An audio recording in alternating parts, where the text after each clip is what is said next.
دنیا کا پہلا اور پاکستانی قوم کے لیے اصل 9/11 یعنی 11 ستمبر سن 1948 یوم وفات قائد اعظم رحمۃ اللہ علیہ بابا قوم۔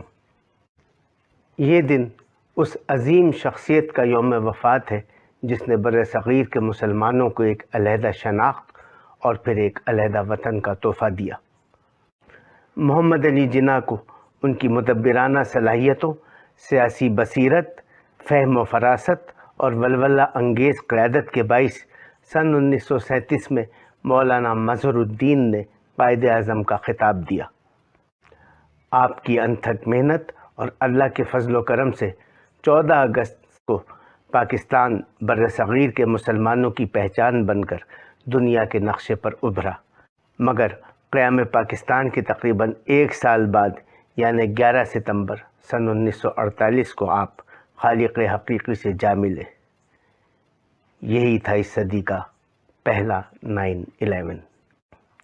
آپ کی رحلت نہ صرف پاکستان بلکہ دنیا بھر کے لیے ایک بڑا سانحہ تھی، جس پر دنیا بھر کی عظیم شخصیات نے نہایت افسوس کا اعلان کرتے ہوئے اسے ایک عظیم سانحہ قرار دیا۔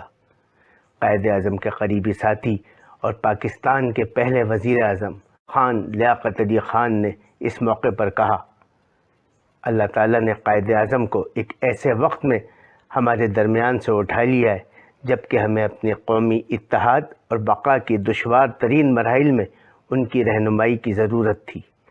ہمیں اس موقع پر اللہ کے حضور یہ عہد کرنا چاہیے کہ ہم غیر متزلزل عزم کے ساتھ اس عظیم مقصد سے وابستہ ہو جائیں گے جس کے لیے قائد اعظم نے حصول پاکستان کے بعد خود کو وقف کر دیا تھا، یعنی وہ عظیم مقصد یہ ہے کہ ہم اس ملک پاکستان کو عظیم اور طاقتور ملک بنائیں گے۔